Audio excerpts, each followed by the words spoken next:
Hello everyone, happy tracking. Welcome back. Guys, ito may nakita ko dito ang gandang unit Close band siya guys na around 14 feet. Ayan 6 stud pero maganda yung gulong niya kasi nga guys medyo malaki siya. 19.5 tapos F lang siya, no?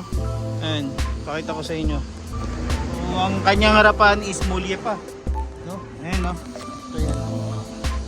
So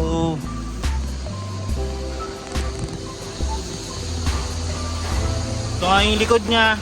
Ayan, mulye din yung likod.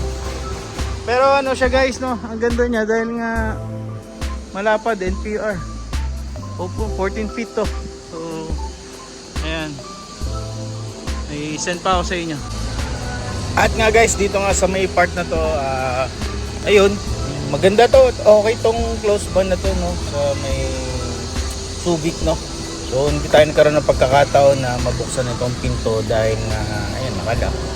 So, pero dahil nga sarado to, mag-ikot pa naman tayo ng ibang mga unit na pwedeng mas makita nyo. Pero ayan dito, actually okay din yung body.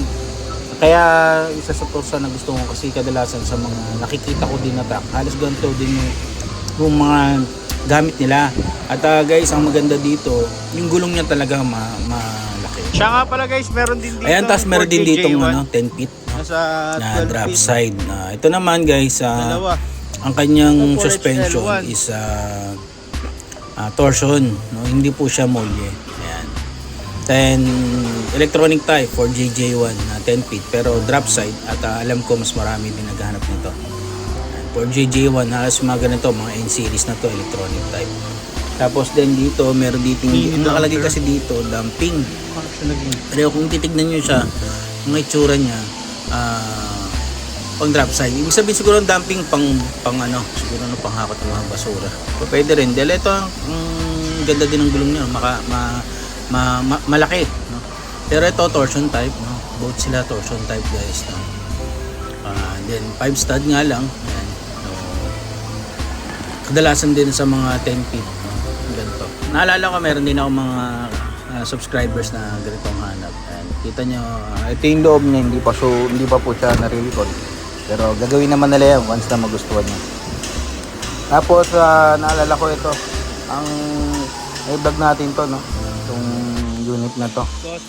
And then pinakita ko na rin sa inyo guys yung na-out natin na unit na 6WF1 ng inline. Naalala niyo ba to guys, no?